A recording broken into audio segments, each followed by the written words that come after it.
मेरा नाम है हरिया, मैं काम करता हूँ बहुत बढ़िया, खाता हूँ खाना और रोज गाता हूँ गाना। अरे यार, आज तो बहुत देर हो गई। इस खतरनाक जंगल को देखकर तो मेरे हाथ पैर ठंडे हो गए हैं। अगर मैं वक्त पर गांव नहीं पहुंचा तो मालिक बहुत नाराज हो जाएंगे। तभी हरिया को एक आवाज सुनाई देती है। सुनिए हरु जी। अरे, ये आवाज किसने दी? तभी हरिया को सामने कुछ दूर एक औरत खड़ी दिखाई देती है। अरे भाई, ये औरत अकेली इतनी रात को इस जंगल में क्या कर रही है? चलकर पूछना पड़ेगा। फिर हरिया अपनी बैलगाड़ी उस औरत के सामने लाकर रोक देता है और उससे पूछता है। अरे सुनिए, आप इतनी रात को इस खतरनाक जंगल में अकेली क्या कर रही हैं? तभी वो औरत मीठी आवाज में कहती है, अरे हरु जी, आप आ गए। मैं कब से आपका इंतजार कर रही थी। वैसे तो यहाँ से काफी लोग गुजर चुके हैं, लेकिन मैं खास आपका इंतजार कर रही थी। अच्छा, तुम सच कह रही हो? मुझे तो यकीन नहीं हो रहा है। वो क्या है ना, आज तक किसी ने मुझसे इतने प्यार से बात नहीं की। हाँ हाँ हरु जी, मैं सच कह रही हूँ। अब देर मत करिए और जल्दी से मुझे मेरे घर तक छोड़ दीजिए। हाँ हाँ, कौन सी बड़ी बात है, अभी छोड़ देता हूँ। आप मेरे पीछे बैलगाड़ी में बैठ जाइए और मुझे रास्ता बताते चलिए। फिर वो औरत हरिया की बैलगाड़ी में बैठ जाती है और हरिया बैलगाड़ी हाँकता हुआ आगे चल पड़ता है। फिर उस औरत के बताए हुए रास्ते पर चलते चलते हरिया बैलगाड़ी लेकर एक काली गुफा के आगे आकर रुक जाता है। हरिया उस औरत से पूछता है, हाँ देवी जी, आपका घर कहाँ है? यहाँ तो एक गुफा के अलावा और कुछ नहीं है। तभी अचानक वो औरत हवा में उड़ने लगती है। देखते ही देखते उसका सुंदर रूप एक डरावनी चुड़ैल में बदल जाता है और वो जोर जोर से हंसती है। अरे तू तो एक नंबर का बेवकूफ निकला। तू तो बड़ी आसानी से मेरी बातों में आ गया। अरे मर गया रे, ये तो एक चुड़ैल है। हे भगवान बचा ले, ये तो बड़ी डरावनी दिखाई दे रही है। और फिर अगले ही पल हरिया की बैलगाड़ी में रखा सारा सामान हवा में उड़ता हुआ उस काली गुफा के अंदर चला जाता है और वो चुड़ैल भी उस गुफा के अंदर जाकर कहीं गायब हो जाती है। हरिया ये नजारा देख बुरी तरह घबरा और परेशान हो जाता है। अरे, ये चुड़ैल तो मेरा सारा सामान लेकर गुफा में गायब हो गई। अब क्या होगा? अगर मैं गांव खाली हाथ गया तो मालिक मेरी अच्छी खबर लेंगे। मेरी इस बात का कोई यकीन भी नहीं करेगा। फिर आखिर वही हुआ। हरिया के मालिक चंपक सेठ को हरिया की किसी भी बात पर रत्ती भर भी यकीन नहीं हुआ। चंपक सेठ को लगा हरिया झूठ बोल रहा है और उसने ही लालच में आकर सारा सामान हड़प कर लिया है। फिर हरिया को बेईमान समझकर चंपक सेठ उसे काम से निकाल देता है। अगले दिन अपनी दुकान में परेशान बैठा चंपक सेठ गुस्से में बड़बड़ाता है। अरे, दुकान में तो सामान बिल्कुल भी नहीं है। अब मुझे ही शहर जाकर सामान लाना होगा।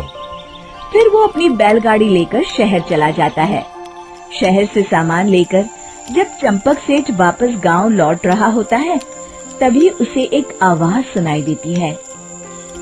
चंपक जी, ओ चंपक जी। अरे, ये तो कोई मेरा नाम लेकर मुझे पुकार रहा है। फिर उस रास्ते में वही औरत खड़ी दिखाई देती है। फिर क्या था, हरिया की तरह चंपक सेठ भी उस औरत के पास अपनी बैलगाड़ी लेकर जाता है और वो भी उसकी चिकनी चुपड़ी बातों के मुंह जाल में फंस जाता है। फिर चुड़ैल उसे भी अपनी गुफा तक ले जाती है और उसका सारा सामान लेकर गुफा में गायब हो जाती है। बेचारा चंपक सेठ लाचार होकर खाली हाथ गांव लौट आता है। फिर ये उस जंगल में रोज की बात हो जाती है। जो कोई भी शहर से कुछ लेकर गांव की तरफ लौटता, वो चुड़ैल उसे बेवकूफ बनाकर उसका सारा सामान लेकर गुफा में गायब हो जाती। एक दिन हरिया एक लकड़हारे को उसी जंगल की तरफ जाते हुए देखता है। फिर हरिया उसे रोकते हुए कहता है, अरे भाई, क्यों अपनी मौत को दावत दे रहे हो? मेरी बात मानो, आगे जंगल में मत जाओ, वहाँ एक बड़ी भयानक चुड़ैल रहती है। लकड़हारा हरिया की बातों को नजरअंदाज करते हुए कहता है, अरे भाई, मुझे पहले ही बहुत देर हो चुकी है, मुझे जाने दो भाई। शाम तक लकड़ियाँ काट कर शहर के बाजार में बेचना है। तुम अपनी ये कहानी किसी फुर्सत में बैठे इंसान को सुनाओ, मैं तो चला। इतना कहकर लकड़हारा वहाँ से आगे जंगल की तरफ चला जाता है। फिर अगले दिन गांव के मुखिया के घर के बाहर बहुत सारे लोग जमा हो जाते हैं। तभी हाथ में कुल्हाड़ी लिए खड़ा लकड़हारा कहता है, अरे मुखिया जी, अब आप ही हमें बचाइए उस जंगल वाली चुड़ैल से। हमारा सारा काम तो शहर से ही होता है। अरे मुखिया जी, उस चुड़ैल की वजह से तो मैं पूरी तरह बर्बाद हो गया हूँ। हम सबको मिलकर उस चुड़ैल का कोई इलाज करना पड़ेगा। तभी भीड़ में खड़ा वीरा कहता है, आप लोग चिंता मत करिए, कल से वो चुड़ैल किसी को नहीं लूट पाएगी। मेरे पास एक बहुत अच्छी तरकीब है। तभी चंपक सेठ उसका मजाक उड़ाते हुए कहता है, अरे तेरा नाम वीरा है तो क्या हुआ? तूने अभी उस चुड़ैल को देखा नहीं है? जाकर अपना काम कर, बड़ा आया। तब मुखिया जी कहते हैं, नहीं चंपक सेठ, मुझे लगता है हमें इस लड़के को एक मौका देना चाहिए। फिर सभी गांव वाले मुखिया जी की बातों से सहमत हो जाते हैं और वीरा शाम को एक बैलगाड़ी में कुछ सामान लादकर उस जंगल की ओर चल देता है। वीरा, ओ वीरा, कहाँ जा रहा है? तभी वीरा मुड़ के देखता है, वही चुड़ैल एक औरत के रूप में खड़ी है। अरे बहन जी, मैं आपको ही ढूंढ रहा था। देखिए, मैं आपके लिए क्या लाया हूँ।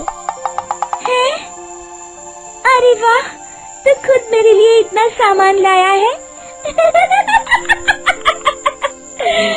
तू ही अकेला गांव में समझदार है। जरा देखो, मैं भी खोल के, बड़े भूख लगी है। जैसे ही चुड़ैल उस सामान पर से कपड़ा हटाती है, एक भगवान शिव की तेज रोशनी उसके अंदर मूर्ति से निकलती है और चुड़ैल अपने असली रूप में आकर जलने लगती है। अरे मैं जल रही हूँ, बचाओ! बचाओ!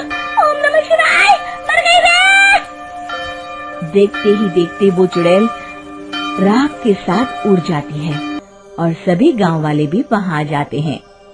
शिक्षा, बुराई पे सदा अच्छाई की ही जीत होती है। उम्मीद है कि आपको हमारी ये कहानी पसंद आई होगी।